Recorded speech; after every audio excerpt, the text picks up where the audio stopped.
Serve করার জন্য একদম রেডি চিকেন মাশরুম। টাটা।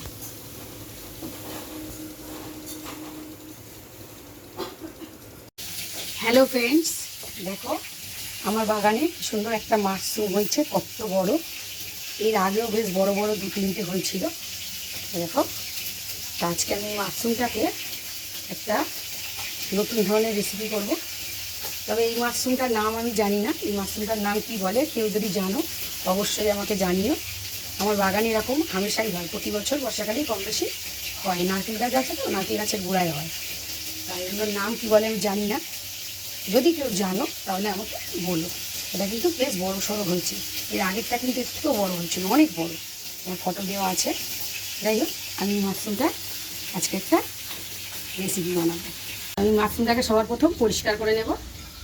এরম ময়দা দিয়ে একদম এরমভাবে ঘষলেই কিন্তু মাশরুমের উপরটা পরিষ্কার হয়ে যায়। এইভাবে ময়দা দিয়ে ঘষে আমি জলে ধুয়ে নেব। আচ্ছা, এইভাবে মাশরুমটাকে আমি পরিষ্কার করে নিই, তারপর আপনাদেরকে দেখাচ্ছি। ময়দা দিয়ে ঘষে তুলে নিয়ে তারপর এরকম উপরটা পাতলা করে আমি ছাড়িয়ে নিলাম খোসাটা, নিয়ে এটাকে টুকরো টুকরো করে কেটে নেব। আমি কেটে নিই, তারপর আপনাদেরকে দেখাচ্ছি। আমি এটা কড়া বসিয়ে নিয়েছি, নিয়ে তাতে বেশ খানিকটা সর্ষের তেল দিয়ে দিলাম। তেলটাও গরম করে নেব। এবার আমি ডুমো ডুমো করে করা দুটো আলু ভেজে নেব। দুটো আলু আমি ভেজে করে টুকরো করে নিয়েছি, তাকে ভেজে নেব লাল করে। আলুটা একটু নুন আর একটু হলুদ দিয়ে লাল করে আলুগুলোকে আমি ভেজে নেব। আলুগুলো একটু ভাজা হয়ে আসছে, এবার আমি অর্ধেক ক্যাপসিকাম দিয়ে দিলাম। দিয়ে একটু নাড়াচাড়া করে ক্যাপসিকামগুলো আর আলুগুলোকে আমি নামিয়ে নেব। আলু আর ক্যাপসিকাম দুটোই ভাজা হয়ে গেছে, এবার আমি তুলে নেব এগুলোকে। এবার ওই তেলের মধ্যেই আমি একটু বড় একটা পেঁয়াজ কেটে রেখেছিলাম, এটাকে আমি দিয়ে দিলাম। আমার পেঁয়াজটা ভাজা হয়ে গেছে, তার মধ্যে আমি 1 চামচ আদা রসুন পেস্ট দিয়ে দিয়েছি। আদা রসুনের পেস্টটাও একটু ভালো করে আমি ভেজে নেব।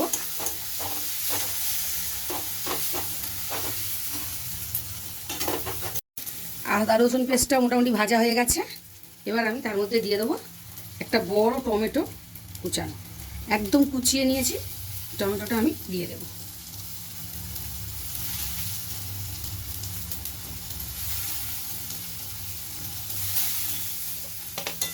দিয়ে এবারে একটু আরও ভালো করে এটাকে টমেটোটাকে কষিয়ে নেব।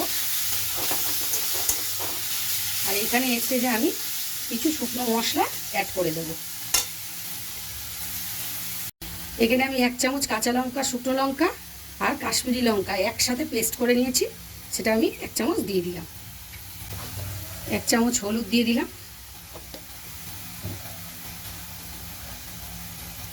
হাফ চামচ নুন,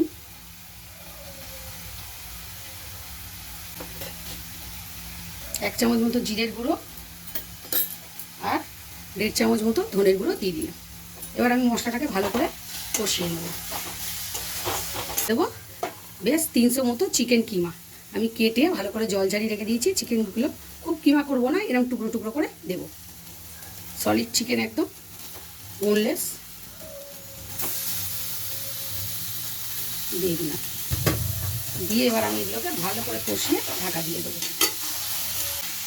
এবার এটাকে একটু ঢেকে দেবো যতক্ষণ না চিকেনটা একটু সেদ্ধ হয়ে যায়। এবার আমি ঢাকাটা খুলবো। দেখুন একদম এটা চিকেনটা কষে তেল ছেড়ে এসছে। আমি আরও 2বার খুলে ভালো করে নেড়ে দিয়েছিলাম। চিকেনটা মোটামুটি সিদ্ধ হয়ে গেছে। এই যে এবার আমি এর মধ্যে 1 চামচ গুড় দিয়ে দেবো, সামান্য। গুড়টা অপশনাল, চিনি দিতে পারেন, নাও দিতে পারেন। দই আমি ফাটিয়ে রেখেছিলাম, দিয়ে দিলাম। দিয়ে আমি এটাকে আরও ভালো করে 2 মিনিট কষিয়ে নেব।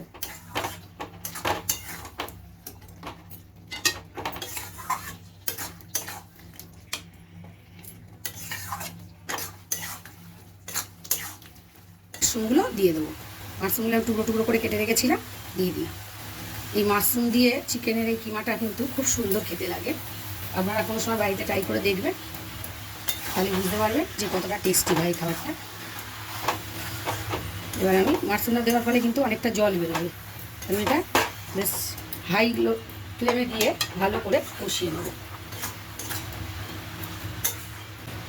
আমি 1 চামচ মতো গরম মশলা দিয়ে দিই।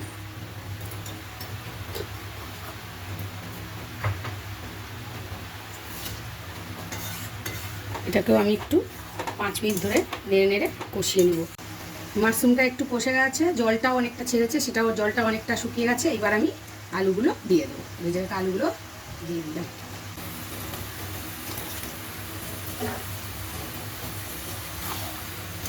দিয়ে আমি একটুখানি রেখে দেবো 5 মিনিটের জন্য। এটা কিন্তু কোনো ঝোল হবে না, বেশ মাখা মাখা হবে এরকম। জলটা বুঝে দেবেন, অল্প 1 কাপ মতো জল দিয়েছি। একদম হয়ে গেছে। এবার আমি একটু উপর থেকে কসুরি মেথি হাতে এরকম করে প্রেস করে দিয়ে দেবো।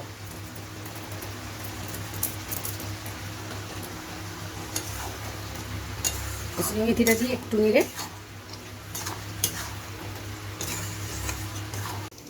তো আমি নামিয়ে দিয়েছি।